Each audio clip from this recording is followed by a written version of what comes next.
हनुमानगढ़ जिले के 3-4 तहसीलों के व्यापारी रखे हुए पार्लियामेंट के अध्यक्ष उनमें तय हुआ है कि जब तक पूर्व की भांति खरीद की शुरुआत नहीं हो जाती तब तक कल कलेक्टर ऑफिस पर डेरा डालेंगे। और जब तक ये बात नहीं हो जाती जो उन्होंने हमें 8 तारीख को बताया था वो लागू नहीं हो जाता और सीधी पूर्व की भांति खरीद सुचारू रूप से बिना कंडीशन के शुरू नहीं होती तब तक वहाँ डेरा डालेंगे। और इसकी सारी की सारी जिम्मेवारी प्रशासन की होगी और आगे की जो रणनीति है वो वहीं जिला कार्यालय पर बैठ सकता है। नहीं, उसमें ये हुआ है कि व्यापार का सारा काम ठप रहेगा, ना बोली लगेगी, ना किसान माल लेके आएंगे। जो भी किसान माल लेके आएगा वो सीधी ट्रालियाँ जो है कलेक्टर ऑफिस पर ही लेके आएगा, वहीं बात करेंगे। मंडियों में कोई काम लागू नहीं होगा जब तक इस बात का फैसला नहीं हो जाए। वो 1 दिन में हो, 2 दिन में हो, 3 दिन में हो, वो आगे की बात। बिल्कुल, एक बार हमने दानवी कलेक्ट्रेट भी बिकवाया था। जब सरकार की मंशा हो कि मंडियों में नहीं बिककर सड़क पर बेचा जाए कलेक्टर ऑफिस के सामने, तो हमने एक बार दान भी 18-19 में जो है सड़क पर ही तुलवाया था। तो कल गेहूँ भी सड़क पर वही कलेक्टर ऑफिस के सामने तुलवाया। अभी सारे जंक्शन टाउन के व्यापार मंडल इन्होंने राय भी की है बाहर, और भी बात करेंगे। पूरे जिले की तमाम मंडियां बंद रहेंगी, कोई गेट नहीं खुलेगा, कोई भी जिन्स की तोलाई नहीं होगी। और कल सारे के सारे जो भी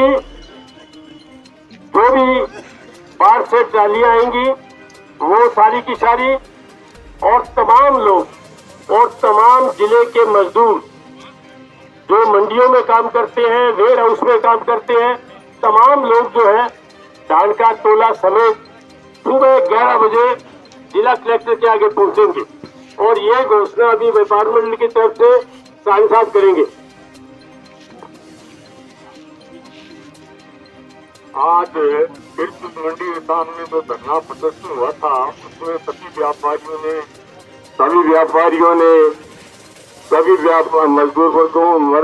मजदूर वर्ग के अध्यक्ष या नेता लोग थे, उन्होंने तो सबसे विचार विमर्श करने के बाद में यह तय किया गया है कि कल 11 बजे कलेक्ट्रेट के सामने इकट्ठा होना है सबको। सारी मंडी का काम बंद रहेगा, कोई दुकान खुली नहीं रहेगी, सारी दुकानों के लोग लगे होने चाहिए और सभी प्रकार के जो काम है वो कोई तो तुलाई का हो, तो बोली का हो या कुछ और हो, देने लेने का भी हो, हर काम बंद रखना है। जो भी किसान आए उसको को भी आप वहाँ पर जाओ, वहाँ पर लोग इकट्ठे हो रहे हैं, एक ऋषि मुसल्ले के ऊपर बात कर रहे हैं। उसके बाद के अंदर जो बाहर की मंडियों के लोग आ रहे हैं उनका सहयोग अपने को मिलेगा। पूरी मंडी हनुमानगढ़ गंगानगर जिले की बंद होगी और किसान लोग अपने साथ आएंगे, तब ही यह संघर्ष जो है अपने को जीतने की पोजीशन के अंदर आएंगे। इसीलिए मेरा पुनः सभी से अनुरोध है, विशेष रूप से सभी साथियों से ये अनुरोध है कि कल 11 बजे किसी भी तरह से पूरी भीड़ और पूरा जोश के बगैर कुछ नहीं होता, पूरा जोश अपने अंदर भरकर और इनसे लड़ाई लड़नी है। ये हो ही नहीं सकता। अपने क्रांतिकारी वीरों ने फांसी पर लटकर अंग्रेजों को भगा दिया था, ये तो अपने अंदर से ये कोई बात नहीं है, जान जाएंगे। इनकी लंबी कोई बात नहीं है। जब इनको घेराव होगा, इनके खिलाफ अपने धरना प्रदर्शन और जरूरत पड़ी तो आगे की कार्यवाही के हिसाब से जो बात तय करनी पड़ेगी अपने तय कर ये लड़ाई जीतनी है। धन्यवाद। अभी गांव के तमाम फोकल पॉइंट बंद रहेंगे। अगर कहीं से आ जाता है तो किसी भी वेयर हाउस में अनलोड नहीं होगा, कोई मजदूर उसको उतारेगा नहीं। दूसरा, ये हमारी लड़ाई जब तक जारी रहेगी जब तक 10 वर्ष की तरह गेहूं की खरीद नहीं होती और तमाम जो अनावश्यक शर्तें लगी हुई है शर्तें नहीं हटाई जाती।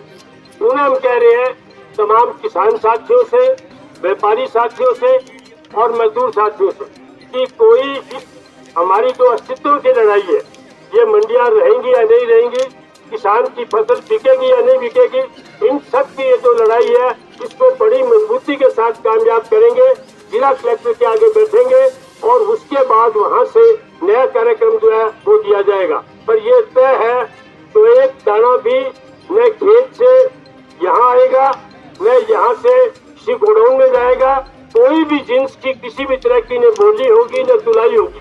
इसलिए कोई सबसे हमारा निवेदन है कि जो भी किसान यहाँ फसल लेके आएगा वो सीधा का सीधा जो है कलेक्टर ऑफिस के आगे जाएगा और वही उनकी तुलाई करवाएंगे। जब तक पिछले साल की तरह तुलाई नहीं होगी हमारी ये लड़ाई जो है जारी रहेगी। और निश्चित तौर से इसमें हनुमानगढ़, गंगानगर पूरा जिला और यहाँ तक मानिए कि ये अगर जो बात कर रही है अभी सरकार जो कह रही है कि ये हम नहीं खरीदेंगे, कम खरीदेंगे, ये शर्तें हैं, वो शर्तें हैं, तमाम शर्तों को किसान और मजदूर व्यापारी खिला के रख देगा, फाड़ के रख देगा, अपने हक की लड़ाई लड़ेगा। इसी के साथ तमाम साथियों का बहुत बहुत धन्यवाद।